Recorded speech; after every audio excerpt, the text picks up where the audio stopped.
Graham, yeah, he is a Cubs fan because you were tweeting about the Cubs last night. It looked like you were at Barney's Beanery in Pasadena. Do I have that correct? I was, and it was fantastic. I'm no baseball fan, Scott, but I am when I've had a bet. And I backed the Cubs in both games, and the intricacies of the game are a bit over my head at the moment, but that was so exciting to watch last night. Everyone in the bar was super committed. The cheers were going out all over the place. I learned the words to the song, Go Cubs Go. It's been in my head all morning, so it's fantastic. What a sporting week this is. No question it is. Graham is out here. You've seen him on TVG, worked with him in Channel 4 at Royal Ascot. You're working for SportingLife.com this week, reporting on the Breeders' Cup. And just big picture, looking at this European lot that is coming over, who are some of the standouts that we should really be focused on that a lot of the U.S. viewers may not be really that familiar with? Well, I've got a bit more optimistic as the week's gone on. I was lukewarm to begin with, but the more I look, the more I think we're strong in the traditional races. The turf especially, we have a great record in the turf. 2 Aidan O'Brien horses, everyone will be very familiar with Found. She won the turf last year, she beat Golden Horn, the Derby winner. She won the Arc, but the horse she beat in the Arc, Highland Reel, is dangerous this weekend. And the angle that I'm going to go with is the surface.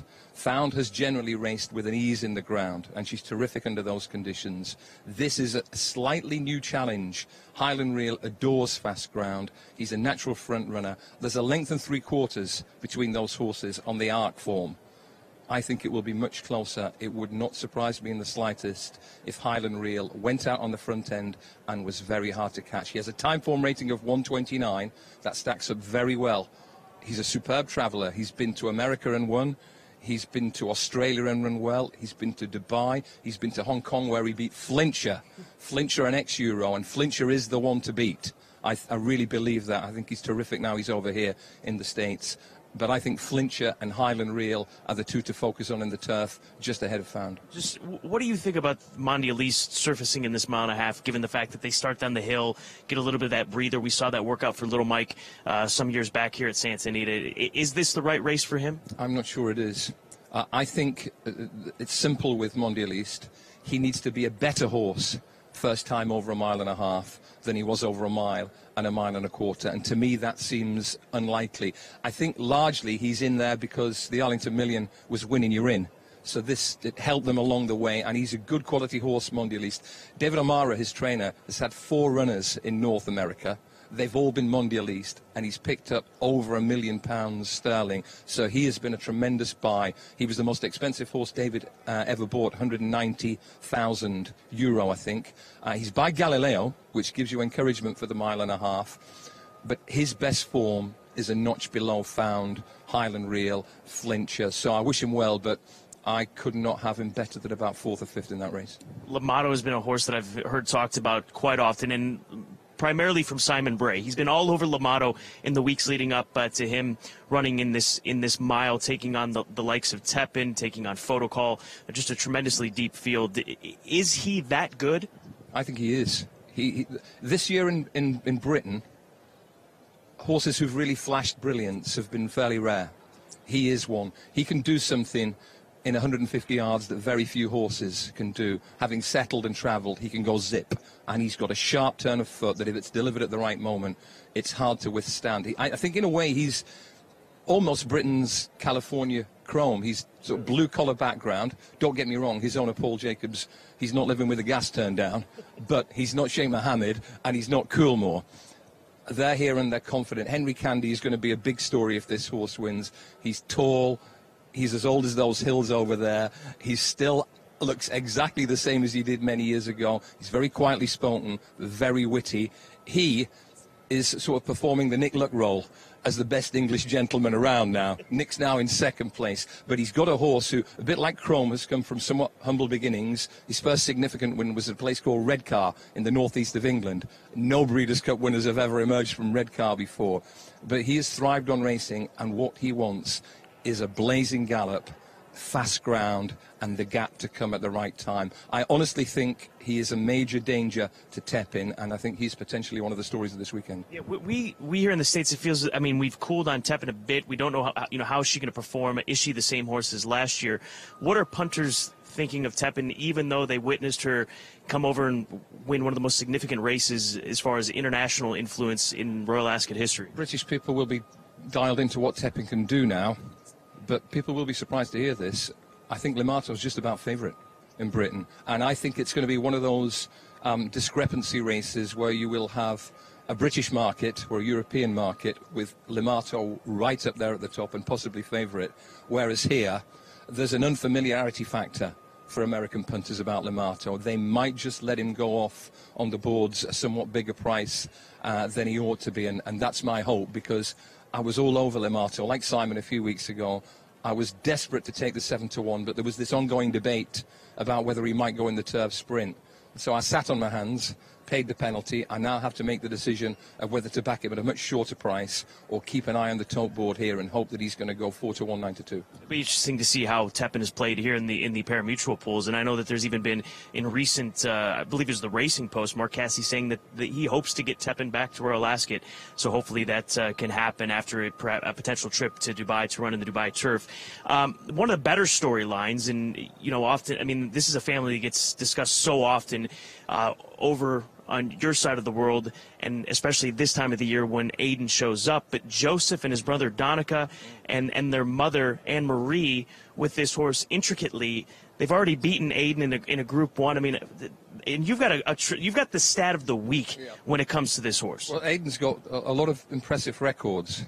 But his wife, Anne-Marie, who was a hell of a rider in her early days, she could set a record in the Breeders' Cup that might never be beaten if Intricately wins the juvenile filly turf, because if that happens, she will have bred the winning horse, the winning rider, Donica, and the winning trainer, Joseph. And the other stat is that Joseph has to lose a record to gain one, because we all know St Nicholas Abbey at Churchill in the turf. He became the youngest rider ever to win a Breeders' Cup race.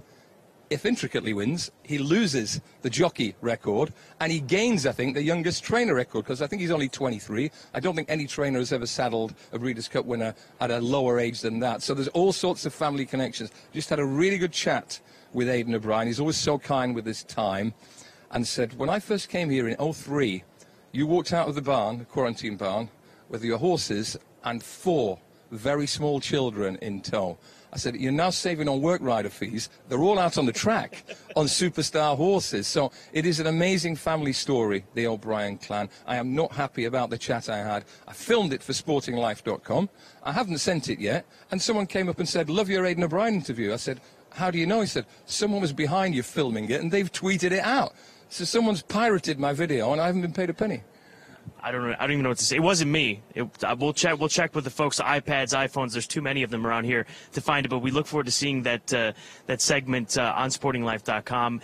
And looking at the 2-year-olds, I think this is one of the biggest challenges that we have as American handicappers, sorting through these 2-year-olds. We know that Aiden is so good at determining not necessarily who is his best, because we know the best is still back at home with Churchill as far as the 2-year-old colt, but finding the horse that suits this sort of turf, racing, this style, the surface. So of these youngsters, and starting obviously with Aiden's horses, who's the best? Who's the best opportunity? Well, it's a speculator, because we're still dealing with young athletes, but you've touched on the perfect angle. You've nailed it there. Churchill is the standard setter in Europe. He is the champion 2-year-old.